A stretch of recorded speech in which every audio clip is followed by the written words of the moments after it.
can you say hi?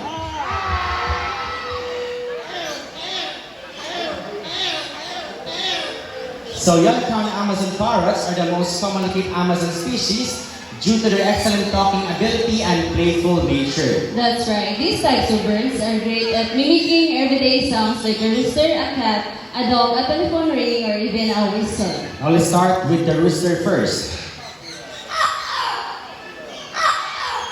We have a cat. Next one is Rudy's favorite, a sound of a dog. Now Rudy, can you bark?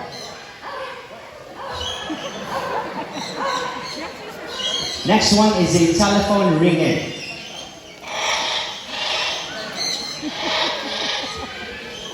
Last one is a whistle. Yeah, so Miss Donna, I hear that Lani and Rudy here loves to sing. Is it true? Yes, but before they sing, they need to do what all singers do. They have to warm up first. Now let's do the warm-up. La la la la. La la la la. Well, I guess we're all set and ready for the first song. So for the first song, Oh, yeah. I love you more than I can.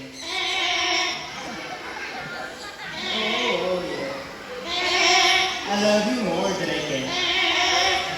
now for our next song, let me ask first, who's celebrating their birthdays today? Or within this month?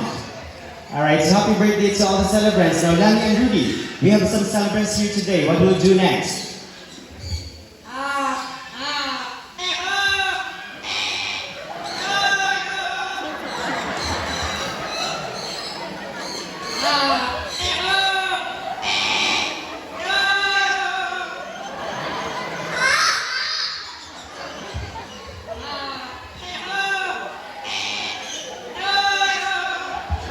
See how talented parrots are? They can mimic sounds so well because their brains are super smart, just like humans, using their voices. So a round of applause to our two yellow-crowned Amazon parrots, our mimicking bird named Lani and Rudy, and also to their mentor, Miss Donna.